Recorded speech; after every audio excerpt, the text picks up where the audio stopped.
हम परमेश्वर के वचन में से पढ़ रहे थे, नहमीया की पुस्तक में से उसका तीसरा चैप्टर हम देख रहे थे। हमने वैसे पहला भी चैप्टर देखा है, दूसरा भी देखा है और तीसरा चैप्टर हम देख रहे थे। और तीसरे चैप्टर में वो यरूशलेम की शहरपनाह को पुनर्निर्माण कर रहा है। और नहमीया के साथ जितने भी खुदा के लोग हैं और जितनी भी इस्राएली मंडली है, वो सब मिलकर क्या कर रहे हैं, यरूशलेम की शहरपनाह को फिर से पुनर्निर्माण कर रही है। जो क्या था, यरूशलेम क्या था, खंडर था। यरूशलेम की शहरपनाह टूटी हुई थी और फाटक जले हुए थे। अब वो उनको फिर से क्या करना शुरू कर दिया है, बनाना शुरू कर दिया है। तो हमने पिछले दिनों में कितने फाटक पढ़ दिए? 4 पढ़े। चलो बताओ कौन कौन से फाटक पढ़े? भेड़ फाटक, मछली फाटक, पुराना फाटक और वादी फाटक। हाँ, घाटी फाटक, वादी फाटक, त्राई फाटक, ये एक ही नाम है उसका। तो हमने 4 गेट्स पढ़ लिए। तो आज हमने 5वां पढ़ना है और ये नहमीया की पुस्तक और उसका तीसरा चैप्टर और उसकी 14 आयत में आप पढ़ सकते हैं। ये 5वां क्या है, फाटक है, जिसे कहते हैं कूड़ा फाटक। तो ये पढ़ेगा मोसेस। हालेलुया। कूड़ा फाटक की मरम्मत रेकाब के पुत्र मलीहा ने की, जो बेथकरेम के जिले का हकीम था। उसी ने उसको बनाया और उसके ताले, बेड़े और पल्ले लगाए। हालेलुया। हालेलुया। ये जो कूड़ा फाटक है, और ये किसने बनवाया था? रेकाब के पुत्र मिल्कियाह ने बनवाया था। और बेतकरेम, ठीक है, जो बेतकरेम है, उसने वो जिले का हाकिम था और उसने ये बनाया था। और उसने ताले बनाए, बेड़े बनाए और पल्ले लगाए जो दरवाजों के ऊपर लगते हैं, ठीक है। और यही नहीं बनाया, साथ में जो शहरपनाह है वो भी साथ में बनाई गई है, ठीक है। तो ये जो 5वां फाटक है, कूड़ा फाटक, इसे कूड़ा फाटक क्यों कहा जाता है ये देखेंगे। और इस गेट का जो जब आप इस गेट का नाम ही सुनते हो तो आपको नाम से ही पता चल जाता है कि यहाँ से कूड़े का ही कोई काम होता होगा, है ना। ख्याल ही हम सोचने में ही पता कर सकते हैं कि कूड़ा है तो इट मीन्स कोई ना कोई कूड़े का ही काम होता होगा, ठीक है। तो हम इसके नाम से ही जान जाते हैं।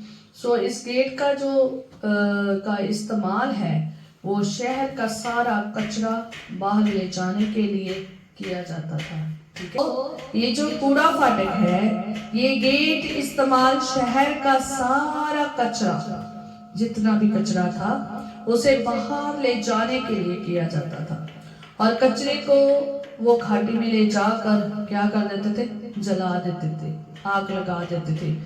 और ये दीवार के सबसे दक्षिणी हिस्से में बना था, ठीक है। और शहर का सारा कचरा और सारी गंदगी हटाने के लिए यहीं से कूड़े को लेकर जाते थे। शहर की सारी सफाई होती थी और जब सफाई करके सारा कचरा और गंदगी इकट्ठी की जाती थी तो इसी फाटक से क्या करते थे, लेकर जाते थे और जाकर जला देते थे। और इस फाटक का जो हमारे जीवन में क्या महत्व है ये देखेंगे, ठीक है। कूड़े फाटक का क्या महत्व है, वो हमें क्या सिखाता है और क्या दिखाता है, हम ये देखेंगे, ठीक है। तो इस फाटक जो कूड़ा फाटक है, ये हमारे स्पिरिचुअल तौर पर हमें सिखाता है कि हमारे पापों की गंदगी को क्या करता है, दिखाता है।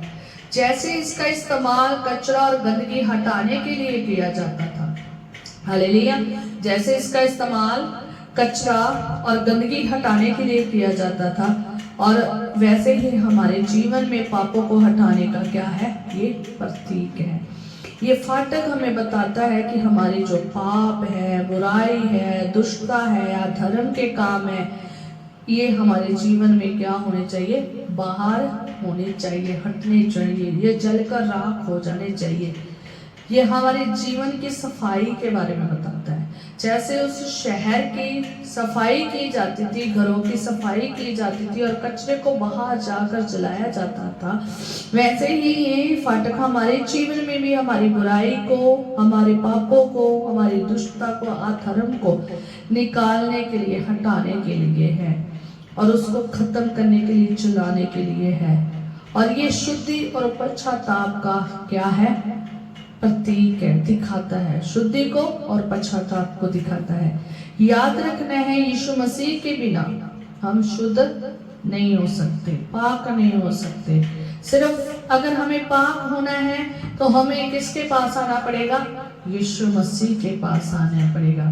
यीशु मसीह का जो खून है वो हमें पाक करता है।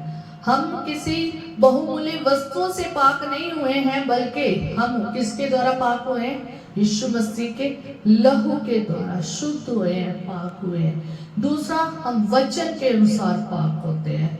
वचन जब पढ़ते हैं, वचन हमें हमारी गंदगी दिखाता है, हमारी बुराई दिखाता है, हमारी दुष्टता दिखाता है, हमारा गंदा नेचर दिखाता है, हमारे ख्याल कैसे है, विचार कैसे है, बात कैसे है, हमारा उठना बैठना कैसा है, हमारा सुनना, हमारा देखना, हमारा चलना कैसा है, वो हमें सिखाता है। जब हम ये सब चीजें सीखते हैं तो हमें जब पता चलता है कि हम तो अधर्म के काम करते हैं, हम तो पापी हैं, हम तो गुनहगार हैं, तब हम पश्चाताप करते हैं। और जब हम पश्चाताप करते हैं तो हम अपने गुनाहों को क्या कर लेते हैं, मान लेते हैं, ठीक है। फिर तौबा करते हैं, बपतिस्मा लेते हैं। अगर हमने तौबा और बपतिस्मा भी लिया हुआ है और हमसे गुनाह हो जाते हैं तो बाइबल हमें दिखाती है, एक शीशा है, बाइबल एक शीशे की तरह है जो हमारे चेहरे को, अंदरूनी और बाहरी को दिखाती है। ये शीशा तो आपका अगले सिर्फ बॉडी को दिखा सकता है, आपके अंदर को नहीं दिखा सकता, मन को नहीं दिखा सकता, आपके दिल की बातों को नहीं बता सकता। पर लेकिन जो खुदावन का वचन है वो आपके दिल की बातों को भी दिखाता है, वो आपके मन की बातों को भी दिखाता है, आपके चेहरे को भी दिखाता है। आप सर से लेकर पैर की तली तक कितने साफ हैं, कितने गंदे हैं, कितने बिखरे हुए हैं, कपड़े कैसे हैं, सब बताता है। बाइबल एक शीशे की तरह है जो हमें अपना चेहरा दिखाता है, हमारी हकीकत बताता है, असल में हम आत्मिक तौर पर क्या है। इसलिए वचन पढ़ना चाहिए, वचन डेली का आपके जीवन में पढ़ना चाहिए, ज्यादा से ज्यादा वचन में अध्ययन करना चाहिए। ये सीखना बहुत जरूरी है हर मसीह को, हर विश्वासी को, कि अगर वो चाहता है कि अच्छी जिंदगी जिए और अच्छा जीवन जिए और स्वर्ग राज्य की अभिलाषा रखता है, तो उसे एक चीज जरूर समझनी पड़ेगी कि मुझे अपने जीवन को स्वर्ग राज्य के योग्य बनाना है, खुदावन के योग्य बनाना है, खुदा की सेवकाई के योग्य बनाना है, मुझे अच्छा जीवन बनाना है, कि अच्छा विश्वासी जीवन बनाना है। तो वो अपने लिए यहाँ पर पढ़ेगा कि मुझ में क्या चीजें हैं जो निकालनी चाहिए। अगर आपको दिख रही है तो उसके ऊपर सर्च करे, बाइबल में देखे, पकड़े बाइबल को, पकड़ कर पढ़े, इसको पढ़े, उसमें से देखे मुझ में क्या गलतियां हैं, गुनाह है, और कौन सी चीजें मैं कर रहा हूँ जो मुझे पता है, जो मैं अनजान हूँ। उसके ऊपर क्या करे, वक्त बताए, वचन में वक्त बताए, वो आपको आपका शीशा दिखाएगी, आपका चेहरा दिखाएगी कि आप में क्या है, तब आप सुधरोगे। जिसने बाइबल नहीं पढ़ी उसको शीशा नहीं, क्या शीशे ही नहीं देखा उसने। आत्मिक शीशा यही है। हालेलुया। याद करें, जब लोगों ने शीशे ही नहीं कभी जिंदगी में देखा था, उन्हें क्या पता था कि हमारी शक्ल कैसी है, हम दिखते कैसे हैं। जब वो नदियों में, दरियाओं में जाते थे, उनकी शक्ल उनमें दिखती थी, फिर वो जानते थे। पर लेकिन आज की डेट में हमें तो इतने शीशे, हर जगह शीशे शीशे शीशे, जितने मर्जी कमरे में लगाओ, आम सी चीज है, आम सी बात हो गई है जो हमें दिखाते हैं। बाइबल भी हमें शीशा दिखाती है। इसलिए हमने अपने जीवन में कूड़े को देखना है कि जो कचरा हमारे जीवन में भरा हुआ है, कचरा आता कैसे है, ये भी बहुत जानना जरूरी है। संसार जो है ना कचरे से भरी हुई है, संसारिक दुनिया कचरे से भरी हुई है। संसार का कचरा अगर आपके जहन में है तो वो हमें दिखाता है कि इसको सफाई करने की क्या है, जरूरत है। ठीक है, पाप का कचरा है, अधर्म का कचरा है, ठीक है, झूठ का कचरा है, लड़ाइयों का कचरा है, बोलना देखे मेरा मुंह कचरे जैसा तो नहीं है, ठीक है, मेरी सोचनी कैसी है, कचरा सोच तो नहीं है, ठीक है, कूड़ा सोच तो नहीं है, क्योंकि कईयों की कूड़ा सोच होती है। जब आप हम पुराने समय में देखोगे तो कहते थे रूढ़ीवादी विचार है, रूढ़ी मतलब कचरा है, कचरी सोच, कचरे विचार, कचरे ख्याल, ये कचरा हमारे जीवन में नहीं होना चाहिए। इस कचरे को हटाने के लिए आपको परमेश्वर के वचन के ऊपर मनन करना पड़ेगा, यीशु मसीह की तरफ देखना पड़ेगा कि वो कैसा था, मुझे भी वैसा बनना है। और जब आप अपने कचरे को जान जाओगे ना तभी हटा पाओगे, अदरवाइज आप कहोगे नहीं कचरा तो बहुत अच्छा है। कईयों को कचरा बहुत पसंद है, ठीक है, कचरा कईयों को बहुत पसंद है, वो कचरा इकट्ठा करते हैं, वो कचरे को भी इस्तेमाल करते हैं, ठीक है। तो हमने कचरा नहीं बनना, ठीक है, हमने कचरे को इकट्ठा नहीं करके रखना, हमने कचरे को अपनी जिंदगी से आउट करना है। सो याद रखें, खुदावंद का जो वचन है वो हमें शुद्ध करता है। खुदावंद का वचन कहता है, खुदावंद का जो पाक रूह है वो आग है जो जलाने वाली आग है, ठीक है। कईयों को वो जलाती है, कईयों को वो राख नहीं करती, कईयों को वो राख कर देती है, कईयों को वो राख नहीं करती, उनमें जलती है, ठीक है। तो विश्वासियों के लिए वो एक अंदर आग को जला के रखती है, जागृति को जला के रखती है, मिसालों को जला के रखती है, ठीक है। और पर लेकिन जो गंदगी है ना, जो गुनाह है ना, उसको भी वो जला देती है। पाक रूह उस हर चीज को जला देती है जो सही नहीं है, ठीक है। तो पाक रूह की आग हमें शुद्ध करती है, पाक रूह हमें शुद्ध करता है, पाक करता है, ठीक है। तो ये कचरा उसमें जलकर राख हो जाना चाहिए, वो खत्म हो जाना चाहिए। इसलिए अपने जीवन में कचरे को देखें, अपने घर में, परिवार में, सब चीजों में कचरे को देखें। जिस जगह में आपको कचरा नजर आता है उसे निकाल कर क्या करें, उसे बाहर फेंक कर खुदावन से कहे से क्या कर दे, चला के राख कर दे, और मुझे शुद्ध कर, मुझे पाक कर, ठीक है। पर ये बिना यीशु के नहीं हो सकता, क्योंकि यीशु मसीह के लहू के द्वारा हम शुद्ध होते हैं, पाक होते हैं, ठीक है। और जो खुदावन का वचन भी यही कहता है कि अगर जो बर्तन है वो तरह तरह के बर्तन है, ठीक है, सोने के हैं, चांदी के हैं, कांसे के हैं, मिट्टी के हैं, ये 4 तरह के बर्तन है। आदर के बर्तन है, अनादर के बर्तन है। अनादर के बर्तन नहीं बनना है। अनादर के बर्तन वो हैं जो खुदावंद के लिए नहीं इस्तेमाल होते, वो रिजेक्टेड पीस होते हैं, उनको रिजेक्ट खुदावंद की ओर से कर दिया जाता है। हमने रिजेक्टेड पीस नहीं बनना। अगर हम सुधरते नहीं हैं, हम गंदगी में भरे हुए हैं, तो हम अनादर के क्या है, बर्तन है। आदर के बर्तन वो हैं जिन्होंने अपने अंदर सब कुछ क्या कर लिया है, शुद्ध कर लिया है। खुदावंद का वचन कहता है जिन्होंने अपने बर्तन को क्या कर लिया है, शुद्ध कर लिया है, पाक कर लिया है, गंदगी को बाहर निकाल दिया है, वो परमेश्वर के काम के करने के योग्य है। तो योग्य बनना चाहते हो खुदा के, तो वो आपको पूरा जो है ना उसको खत्म करना जरूरी है। एक ही यीशु दरवाजा है, यीशु ही एक दरवाजा है जो हमारे गुनाहों को खत्म कर सकता है। वो सारे संसार के गुनाहों को उठाता है, सारे कचरे को अपने ऊपर उठाता है, ठीक है, जिसके द्वारा हमारी सफाई होती है, जिसके द्वारा हमारा कूड़ा साफ होता है, ठीक है। ये जो संसार का कूड़ा है, ये जो शरीर का कूड़ा है, ठीक है, ये जो रूढ़िवादी सोच, ख्याल, विचार, इरादे, बुद्धि, समझ, ज्ञान है, ये सब खत्म होता है। फिर किस प्रकार से होता है, खुदावंद के वचन के अनुसार। जब पुरानी चीजें जब कूड़ा खत्म हो जाता है, जब धोखे साफ किए जाते हैं, तो फिर नया भरा जाता है। नया क्या है? ये खुदा का वचन है। नई चीजें भरी जाती है जो कहाँ से मिलती है? खुदावंद यीशु नासरी से मिलती है, उसके नाम से मिलती है और वचन के अनुसार से मिलती है। और फिर स्वर्ग खुलता है और स्वर्ग से हमारे लिए सब कुछ मुहैया की जाती है। फिलिपियो खोलेंगे, फिलिपियो उसका 3 बाब और उसकी 8 आयत में पढ़ेंगे।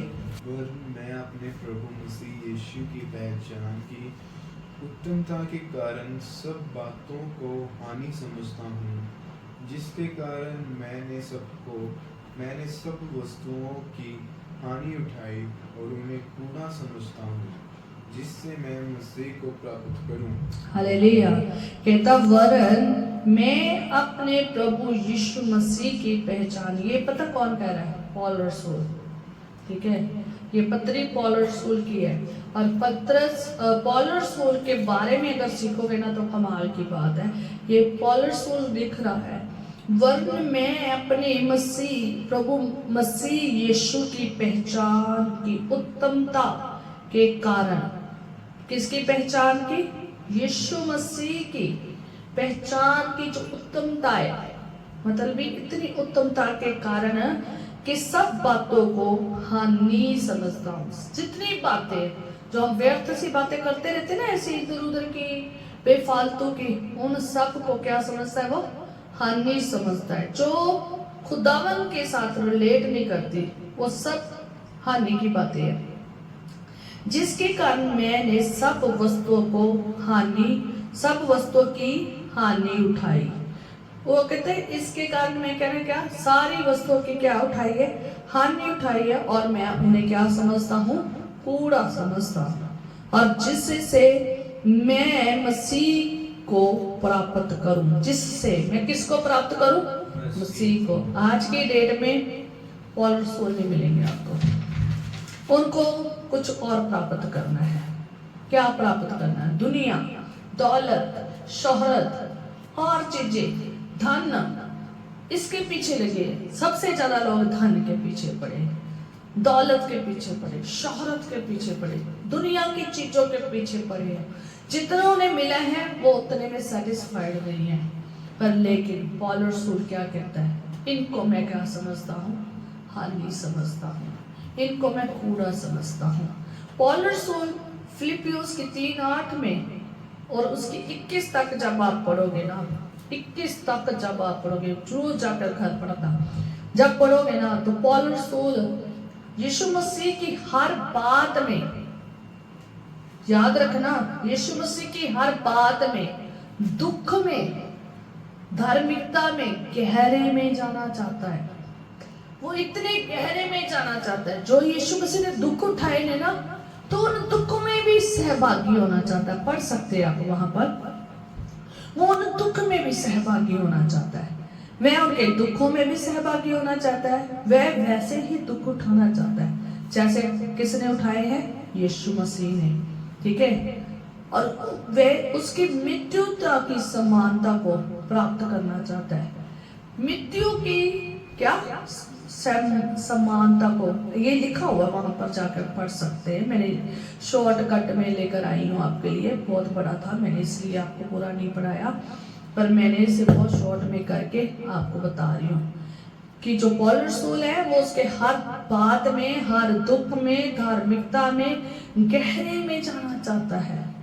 इतना यीशु मसीह के गहरे में जाना चाहता है, वो उसे बहुत उत्तम लग रहा है।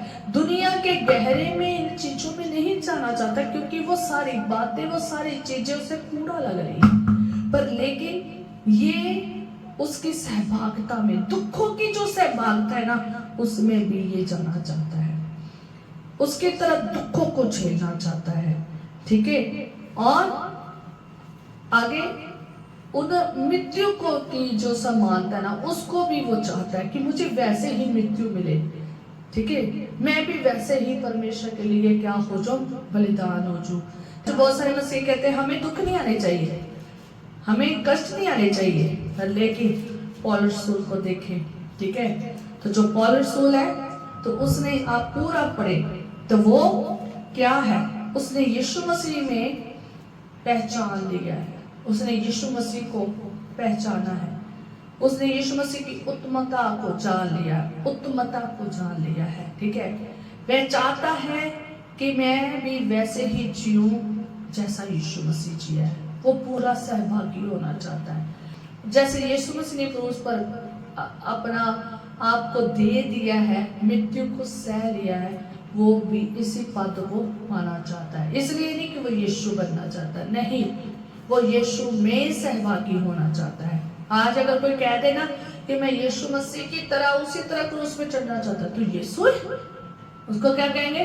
तो यीशु बन रहे हैं। नहीं, पौलुस यीशु नहीं सी बन रहा, वो यीशु नहीं बन रहा था, वो उस हद तक जाना चाहता था। वो चाहता था मैं इतना ज्यादा सहभागी हो जाऊं ताकि मैं जानूं कि मेरे यीशु ने कैसे दुखों को सहा है।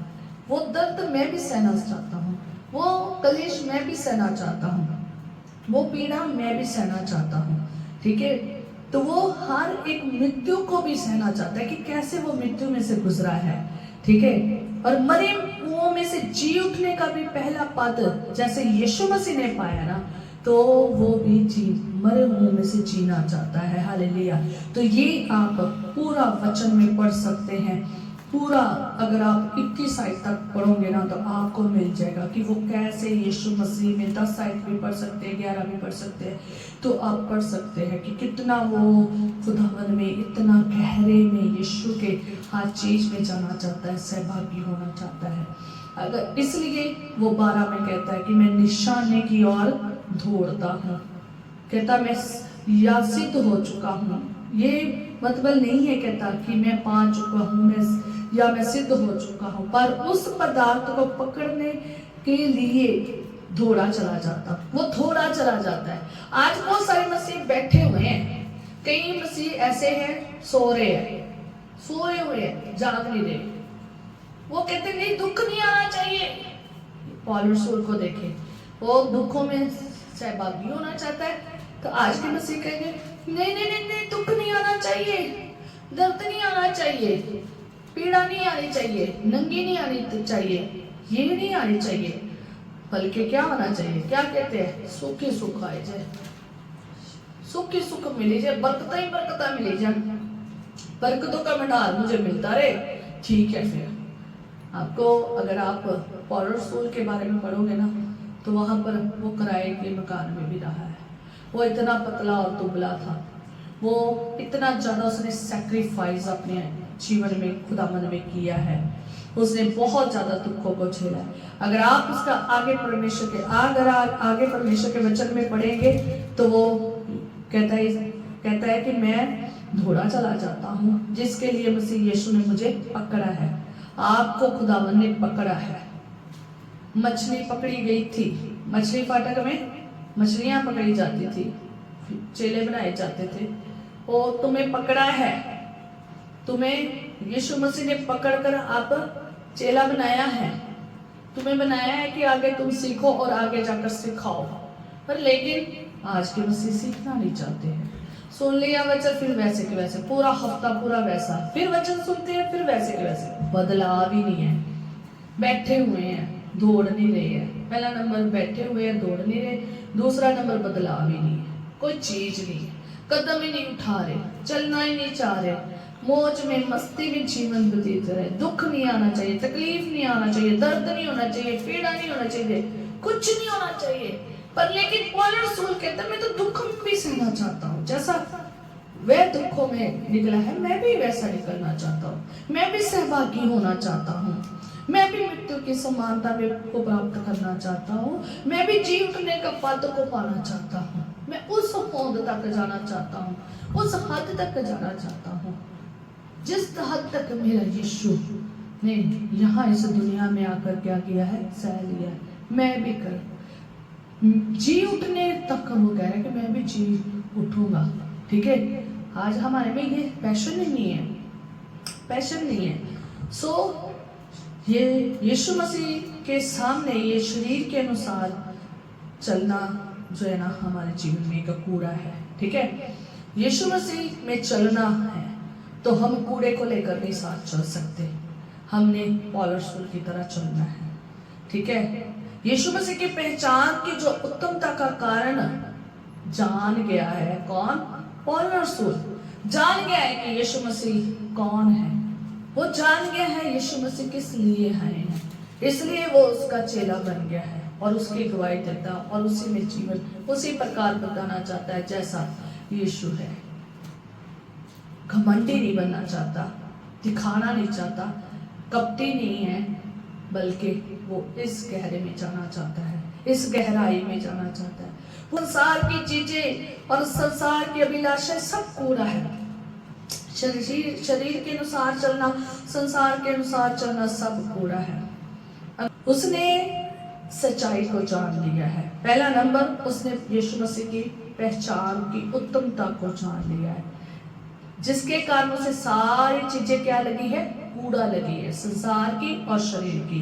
ठीक है, याद रखना ये पहला, क्योंकि गलातिया 5 उसकी 19 में उसने लिखा है कि शरीर के कामों, काम क्या है? कूड़ा है, कूड़ा करकट है, उसने कूड़ा करकट कहा है। विभेचार, गंदे काम, लुच्चपुन, मूर्ति पूजा, टूना, बैर, झगड़े, ईर्ष्या, क्रोध, विरोध, फूट, विधर्म, ढा, मतवालापन, लाल क्रीड़ा और ऐसे लोगों को उसने क्या कहा है? कूड़ा कहा है। ऐसे कामों को उसने कूड़ा कहा है। ये सब उसने कामों को क्या कर दिया है? निकाल दिया है। आज लोग इन चीजों में मजे ले रहे हैं। क्या ले रहे हैं? मजे ले रहे हैं। क्या करके? क्या करके? विभेचार करके लोग इनमें मजे उठा रहे हैं। जो ये गुनाह लिखे हैं, शरीर के काम लिखे हैं, गलातिया 5:19 में शरीर के काम लिखे हैं जो कूड़े के समान हैं, तो लोग इसमें मजे उठा रहे हैं। विभेचार करके बड़े मजे उठा रहे हैं। विभेचार को संसार के सामने प्रकट कर रहे हैं कि हमने तो ये काम किया है, हमने क्या किया है? ये काम किया है। दूसरा, लुच्चपन करके मजे उठा रहे हैं, मूर्ति पूजा करके मजे उठा रहे हैं। ठीक है, बैर करके मजे उठा रहे हैं और फिर बैरे की बातें भी कर रहे हैं। ठीक है, झगड़ा करने में उन्हें बड़ा आनंद आता है। हमने इसको मार दिया, उसको मार दिया, हमने गुंडागर्दी की, हमने ऐसे बंदूक चलाई, हमने इतनी गालियां निकाली। मजे आ रहे होंगे, गालियां निकाल कर मजे आ रहे हैं। और कई लोग ऐसे हैं चुगलियां करके मजे ले रहे हैं। ठीक है, मजे ले रहे हैं।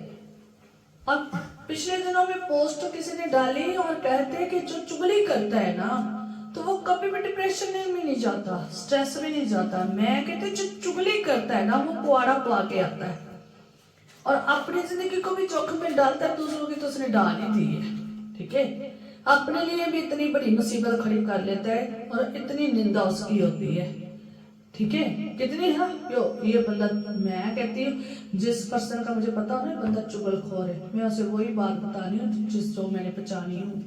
दूसरी बात मैं उसे बताती नहीं होती, मुझे पता है इसको नहीं ये बात बतानी, ये तो पुआड़ा ही पा देगी, पुआड़ा ही पा देगा। ठीक है, उसके कान तक वो बात पहुंचा दो जो पहुंचानी हो किसी के पास है, तो फिर वो देगा ऐसी बातें पहुंचा देते हैं।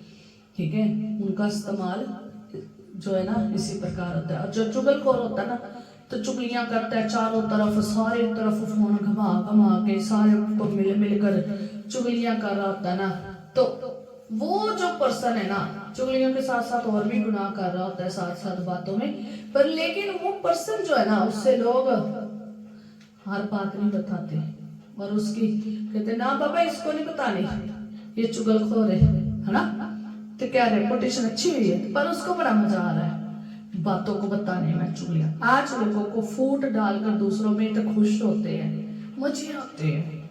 ठीक है, आगे डा कर लेते हैं गुस्से से, हाँ मैंने ऐसे किया था, तो क्या होते हैं? खुश होते हैं। शराबी शराब पी के खुश हो जाता है। आज बहुत सारे शराबी शराब पी के खुश हो रहे हैं। आज बड़ा बन गया है एक ये चीजों का एक बहुत क्या बन गया, ये हो गया। पर लेकिन ये सब क्या है? कूड़ा है। ये संसार की चीजों का आनंद जो ये चीजें गुनाह करके मजे ले रहे हैं ना, तो ये आनंद क्या है? कूड़ा है। आनंद लेना है ना, तो वो किस में ले? यीशु में। यीशु में नहीं। हालेलुया, खुदावंद मिले हैं, खुदावंद मिले, इसलिए वो सच्चाई को जान गया है, इसलिए वो सही रास्ते पर दौड़ना शुरू हो गया है। और उसने अब कूड़े को नहीं उठाया हुआ, कूड़े के कामों को नहीं उठाया हुआ, उसने ये सब कुछ छोड़ दिया है।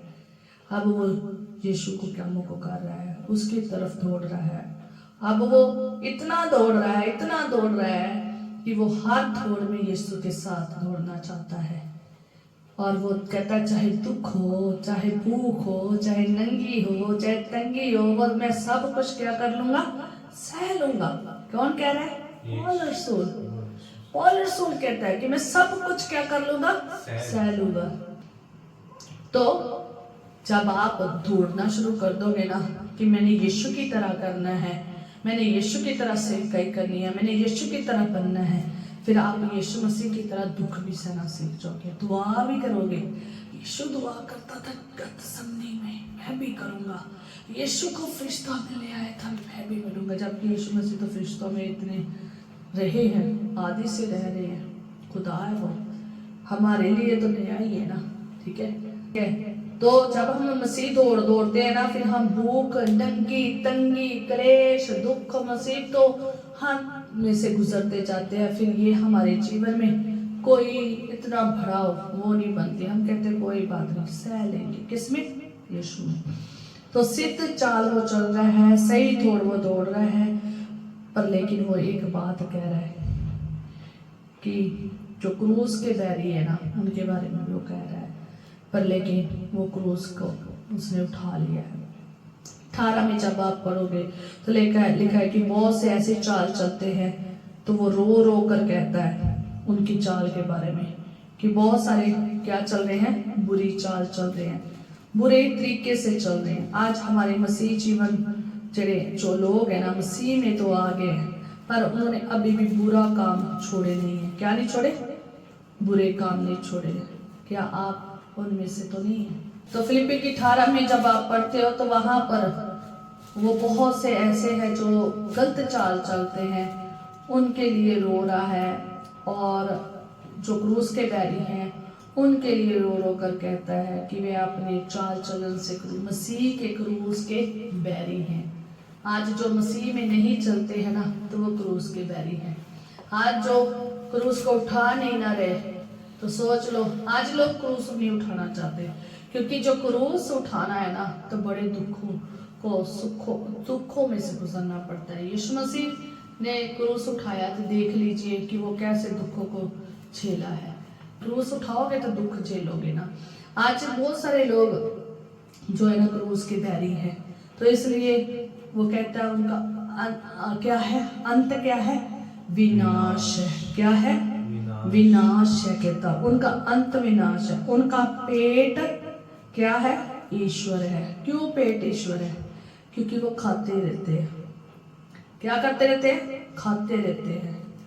कईयों का धन ईश्वर है, वो धन के पीछे भागते हैं। जिनका धन स्वामी है वो धन के पीछे भागते हैं। जिनका पेट ईश्वर है वो पेट के पीछे भागते रहते हैं। खाना खाना खाना खाना, तो इसी काम में मिल गया। ये परमेश्वर का वचन कहता है। कहता आगे लिखा है कि वे अपनी लज्जा की बातों पर घमंड करते हैं। क्या करते? तो वे अपनी लज्जा की बातों पर क्या करते हैं? घमंड करते हैं। पृथ्वी की वस्तुओं पर मन लगाते हैं। कहता हम स्वदेश हमारा पर हमारा स्वदेश स्वर्ग पर है। हम यहाँ के नहीं हैं, हम कहीं कहाँ के? स्वर्ग के हैं। कहता हमारा एक उद्धार करता है, वो कौन है? यीशु मसीह। और वहां से आने की बाट जो रहे हैं। किसकी बाट जो रहे हैं? वहां से आने की, उसके आने की बाट जो रहे हैं। ठीक है, वो बाट को जो रहा है, तो आज हम भी बाट को क्या कर रहे हैं? जो रहे हैं।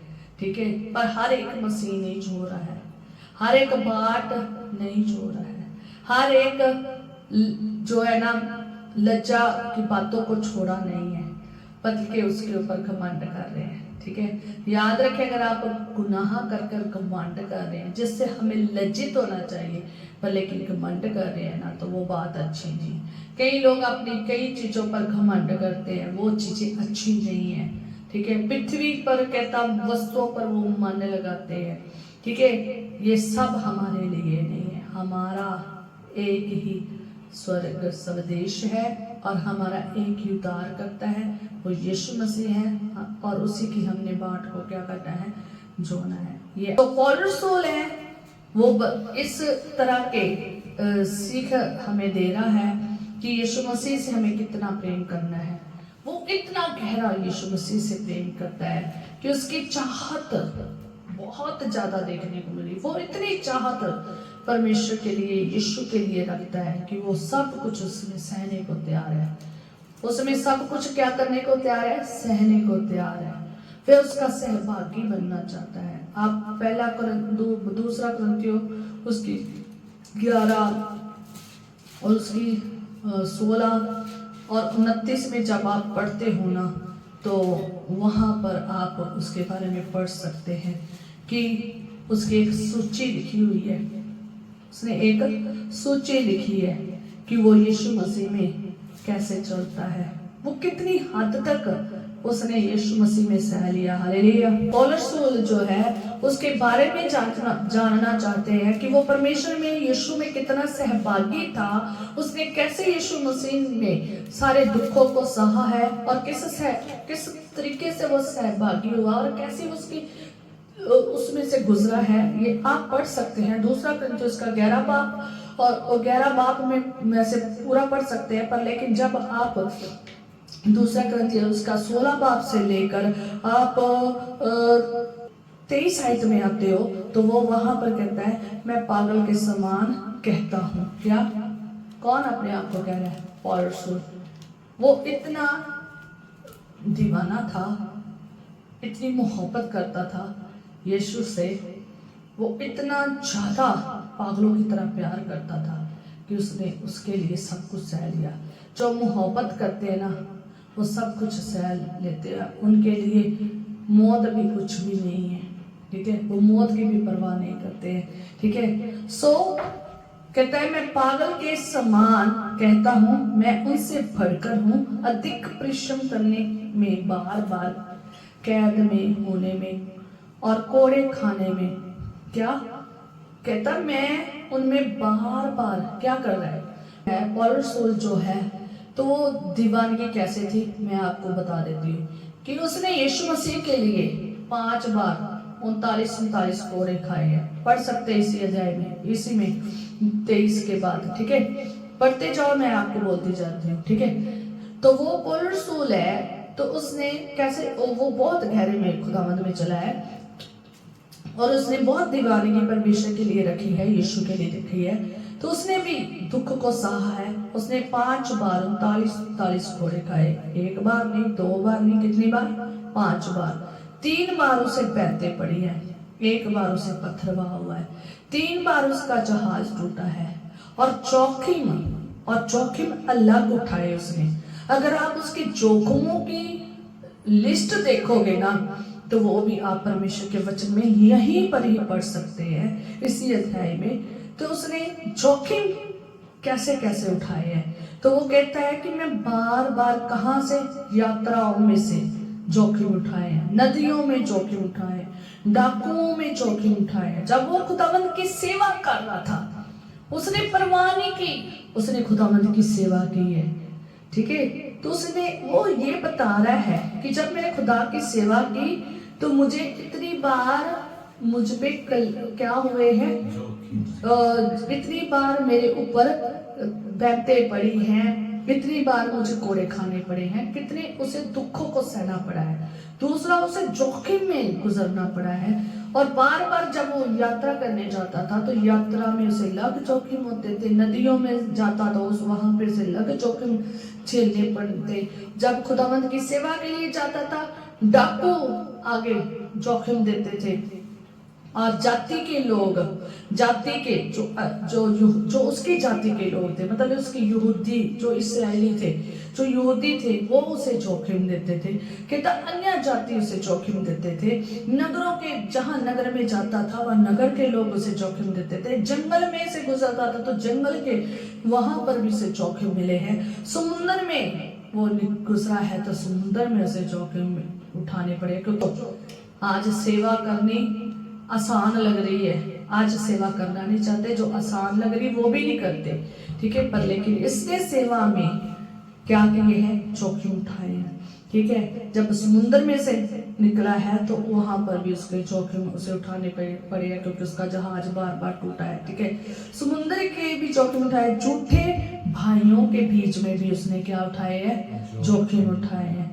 तो अब आगे आप तीसरा नंबर पर पढ़ोगे तो उसमें अगर उसकी लिस्ट, मैंने ये उसकी ना लिस्ट की सूची बनाई है, ठीक है। पहले दुखों की, दूसरी जोखिम की, तीसरी, ठीक है, परिश्रम और कष्ट उसने सहा है। और बार बार वो कहता है मैं जागते रहा हूँ, क्या रहा हूँ, जागते। कौन, क्योंकि उसका जीवन खुदा में ऐसे सेवकाई में गुजरा है, ठीक है। दुआओं के लिए जागा है वो, कई कामों, खुदावंद के कामों के लिए सारी सारी रात कलाम सुनाता रहा था, ठीक है। सारी सारी रात खुदा के कलाम की बातें करता रहा था। और एक बार तो एक ऊपर से आदमी खिड़की में से गिर भी गया था, और उसको भी जैसे ही देखा है कि वो मर गया है, पर लेकिन उसको जैसे उसने गले से लगाया है तो वो चंगा हो गया था। तो कहता है मैं बार बार भूखा भी रहा हूँ, प्यासा भी रहा हूँ, उपवास भी रखे हैं मैंने, झाड़े में भी उघाड़े में भी मैं नंगा रहा, ठीक है। सब कलीसिया की चिंता प्रतिदिन मुझे, किसकी, सब कलीसिया की चिंता प्रतिदिन मुझे दबाती है। आज घर के नहीं लोग चिंता लेते, कोई दुआ कर रहा है, नहीं दुआ कर रहा ना से। कुछ चंद लोग जो मसीह में चलते हैं ना, वो अपने बच्चों की, अपने जीवन साथी की चिंता करते हैं। पर लेकिन आज बहुत सारे मसीह लोग हैं, कलीसिया की तो बहुत दूर की बात है, वो अपने घर की चिंता नहीं करते कि मेरा बच्चा दुआ कर रहा है या नहीं कर रहा, ठीक है। मैं दुआ कर रहा हूँ, नहीं, उसे ना अपनी चिंता है, ना अपने जीवन साथी की, ना बच्चों की चिंता है नहीं चिंता। ऐसे मसीह बनो जैसा पौलुस रसूल है, कहता मैं प्रतिदिन कलीसिया की चिंता दबाती है मुझे। हमें कलीसियाओं की चिंता होनी चाहिए, चर्च की चिंता होनी चाहिए, उनके लिए दुआ गो होना चाहिए, ठीक है। सो आज के मसीहियों की सूची देख लो और ये पौलुस रसूल की सूची देख लो।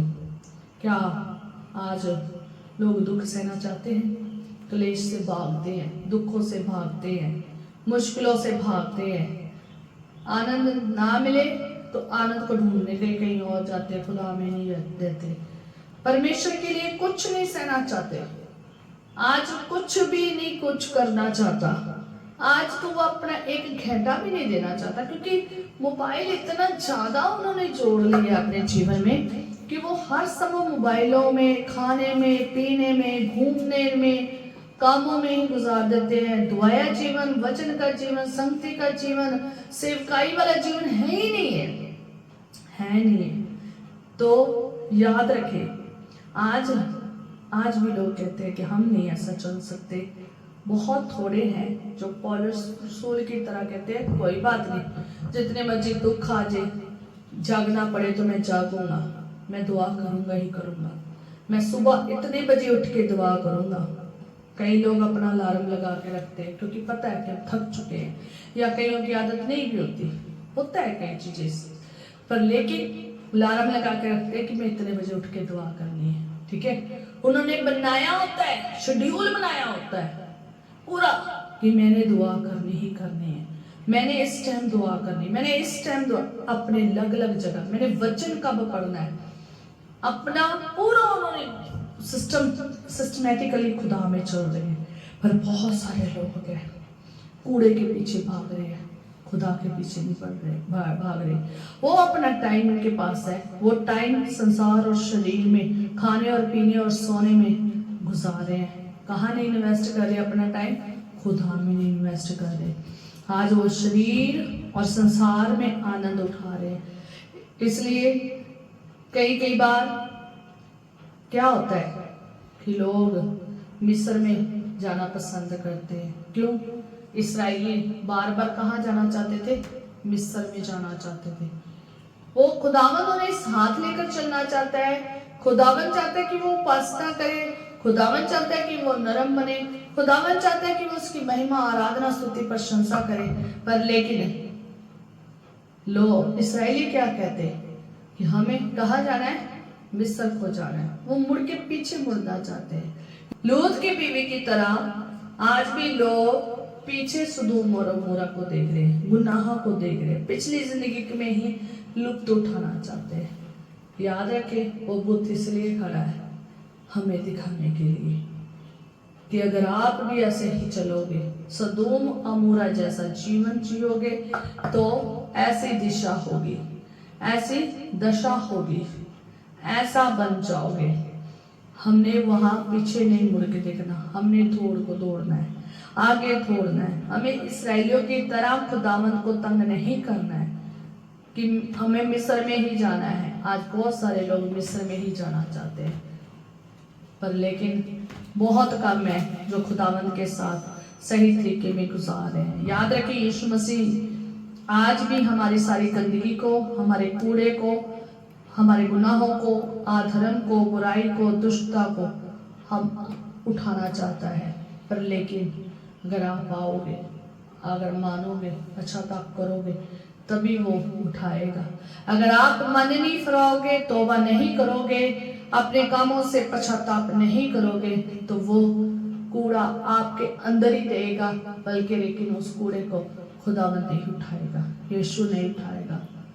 जितने उस पर विश्वास करते हैं और मन को फिरा लेते हैं और तौबा कर लेते हैं और अपने कामों से पश्चाताप कर लेते हैं और यीशु मसीह के पास आते हैं कि मैं फिर गुनाह नहीं करूंगा, मैं फिर गुनाह नहीं करूंगी और मैं आगे तेरे वचन के अनुसार, तेरे मुताबिक, तेरी इच्छा से आज्ञा से जीवन व्यतीत करूंगा, तो खुदावंद यीशु मसीह हमारा खुदा जो है वो उसके गुनाहों को माफ कर देता है, उसे अपने लहू से शुद्ध करता है और उसके सारे अधर्मों को, पापों को अपने ऊपर उठा लेता है, उसे क्षमा करता है, उसे उद्धार देता है, उसे शुद्ध करता है, उसे पाक करता है और उसे नया जीवन देता है। और मैं थैंक्स करती हूँ अपने बॉस पाकरों का, हालेलुया, जिसने मेरी मदद की इस वचन को लिखने में, हालेलुया। और मेरा टीचर, मेरा प्रोफेसर होली स्पिरिट, जिसने मुझे वचन दिया है। और खुदावंद चाहता है कि आप अपने अंदर कूड़ा जैसी हरकतें, नेचर, करैक्टर, बातें, ख्याल, विचार, इरादे, वासनाएं, सोचने विचारने खत्म करने और शुद्ध होएं, पाक होएं और उसमें जीवन व्यतीत करें, यीशु में जीवन व्यतीत करें, अपने जीवन को शुद्ध रखें, पाक रखें। जैसे ये कूड़ा फाटक में कूड़ा हटाने के लिए इस्तेमाल किया जाता था और जला घाटी में जाकर जला दिया जाता था, वैसे ही खुदावन हमारे कूड़े को जला देना चाहता है, राख कर देना चाहता है और तुम्हें शुद्ध और पाक कर देना चाहता है। हमें अपने जीवन में ये काम करने के लिए खुदावन के पास आना पड़ेगा और मानना पड़ेगा। जब कोई अपने गुनाह ना माने, याद रखना, तो खुदावंद भी क्षमा नहीं करता। जब हम कहते हैं कि हाँ खुदावंद मैंने गुनाह किया है तो मुझे क्षमा कर दे, तो वो क्षमा करता है। ठीक है, जब मैं क्षमा मांगनी बहुत जरूरी है, तो शुद्ध और पाक होंगे। ये कूड़ा फाटक हमें सफाई के लिए कह रहा है, शुद्धता के लिए कह रहा है। ठीक है, और वो शुद्धता सिर्फ किसमें है? यीशु में। पौलुस की तरह समझे कि सारी चीजें कूड़ा है, यह संसार की चीजें कूड़ा है, इसके पीछे नहीं दौड़ना है, मुझे मसीह दौड़ना है, जिसमें दुख भी आए, क्लेश भी आए, जोखिम भी आए, कष्ट भी आए, भूखी भी आए, नंगी भी आए, तंगी भी आए, कैसी मर्जी परिस्थिति आए। इसलिए मैं इतनी बड़ी लिस्ट निकाल कर आपको बताई है कि अगर इनमें से गुजरना पड़े तो गुजर जाए, क्योंकि हमारा स्वदेश स्वर्ग है। आए